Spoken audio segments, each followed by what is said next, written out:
Hi! ఈరోజు మనం nervous shock అంటే ఏంటో తెలుసుకుందాం. ఒక పర్సన్ యొక్క నెగ్లిజెంట్ యాక్ట్ వల్ల ఎవరైనా డీప్ డిప్రెషన్ లేదా సివియర్ షాక్‌కి గురైతే దాన్ని నర్వస్ షాక్ అని అంటారు. ఇక్కడ మనం ఒక సీన్ చూస్తున్నాం గదా! ఒక చైల్డ్ వాళ్ళ ఫాదర్ కలిసి రోడ్ మీద వెళ్తూ ఉన్నారు. ఫర్ ఎగ్జాంపుల్ వెనక నుంచి వస్తున్న కారొచ్చి ఆ బాబుని గుద్దేసింది అనుకుందాం. ఈ సీన్ చూసి వాళ్ళ ఫాదర్ సివియర్ షాక్‌కి గురయ్యారు. సో, ఆయనకి కాంపెన్సేషన్ ఇవ్వచ్చు. అంటే కార్ డ్రైవర్ పైన ఆయన చేసిన నెగ్లిజెంట్ యాక్ట్ వల్ల షాక్‌కి గురవ్వడం వల్ల కాంపెన్సేషన్ క్లెయిమ్ జేసుకోవచ్చు. కానీ ఇదే సీన్‌లో పక్కన ఒక స్ట్రేంజర్ ఉన్నారు గదా! ఆవిడ ఇదే సీన్‌ని చూసి ఈ యాక్సిడెంట్ వల్ల నేను కూడా షాక్‌కి గురయ్యాను అనడానికి లేదు. ఎందుకంటే నర్వస్ షాక్‌లో ఎవరైతే విక్టిమ్ ఉన్నారో ఆ విక్టిమ్ గానీ లేదా పక్కన ఉన్న వాళ్ళు గానీ క్లోజ్ రిలేటివ్స్ అయి ఉండాలి. ఎవరో సంబంధం లేని వ్యక్తి నాకు కూడా కాంపెన్సేషన్ ఇవ్వాలి, నేను కూడా షాక్‌కి గురయ్యాను అని అడగడానికి లేదు.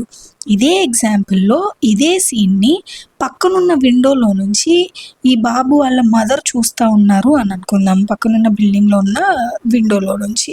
ఆవిడ క్లెయిమ్ చేసుకోవచ్చు. బికాజ్ ఆవిడ బాబు వాళ్ళ మదర్ కాబట్టి. అలా కాకుండా చాలా దూరంలో నుంచి ఒక విండోలో నుంచో లేకపోతే దూరంగా చూస్తున్నారు. నిజంగా తగలకపోయినా తగిలిందని ఊహించుకొని, ఇమాజిన్ చేసుకొని షాక్‌కి గురయ్యారనుకోండి. అప్పుడు క్లెయిమ్ చేసుకోవడానికి లేదు. ఎందుకంటే నర్వస్ షాక్ అనేది రియల్ ఇన్సిడెంట్ పైన బేస్ అయి ఉంటది గానీ ఇమాజిన్ చేసుకొని దానివల్ల షాక్‌కి గురవ్వడం దానిపైన బేస్ చేసుకొని ఉండదు. ఇదే సీన్‌ని మనం ఇంకొకలాగా చూద్దాం. వేరే స్ట్రేంజర్ ఉన్నారు. టీవీలో న్యూస్‌లోనో ఒక వీడియోలోనో ఇలాంటి ఇన్సిడెంట్‌ని చూసి షాక్‌కి గురయ్యారనుకోండి. ఆవిడ క్లెయిమ్ చేసుకోవడానికి లేదు.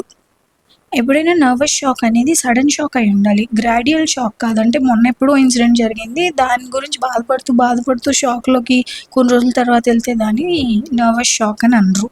నర్వస్ షాక్ అనేది సివియర్ షాక్ అయి ఉండాలి. ఊరికే దేన్నైనా చూసి భయపడడం లేదా బాధపడడం లాంటివి నర్వస్ షాక్ కిందకి రావు.